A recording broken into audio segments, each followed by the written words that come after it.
sometimes it's quite difficult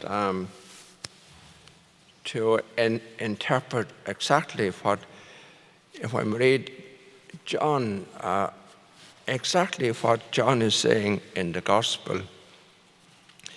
But if you read in between the lines and the language he uses the example of the wind. And the wind is very free. And I think that's the key to the Gospel this morning.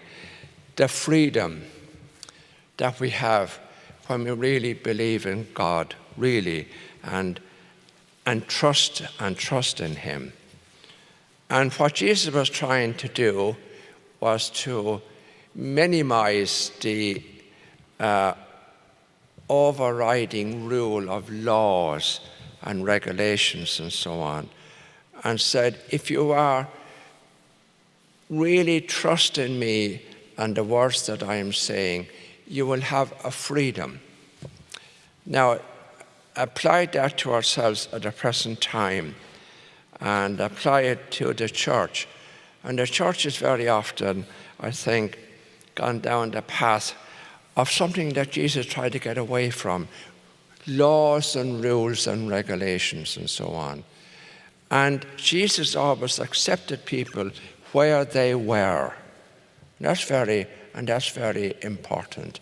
And that ought to be our approach also.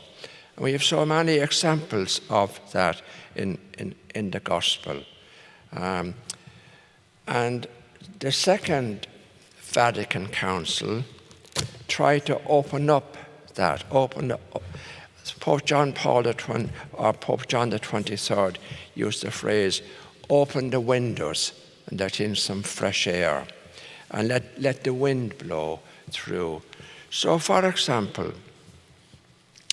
for a long time, and even to this very day, people who are gay or belong to the LGBT community have not always been accepted in the church.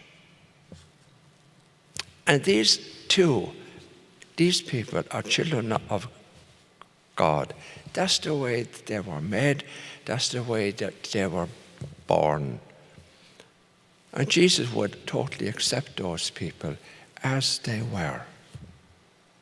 And that's got to be our approach too. So easy to sit in judgment and condemn.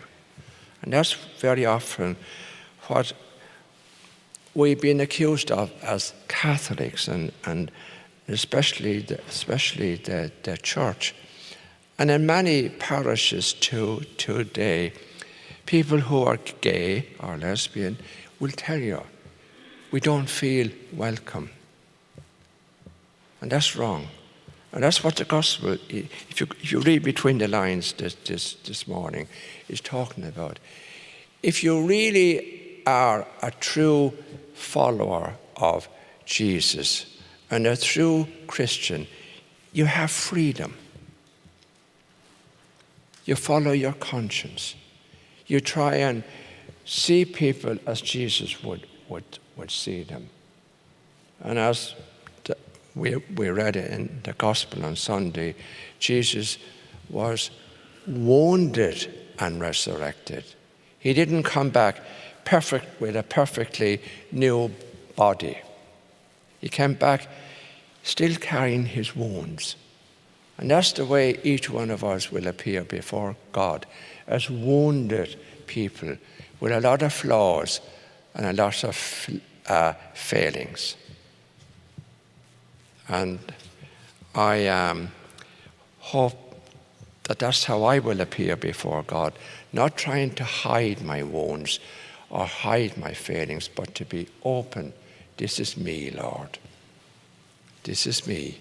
And I know that Jesus will accept me as I am, as He accepts every person, whether black, brown, in between, white, whatever color, whatever sexual orientation, whatever.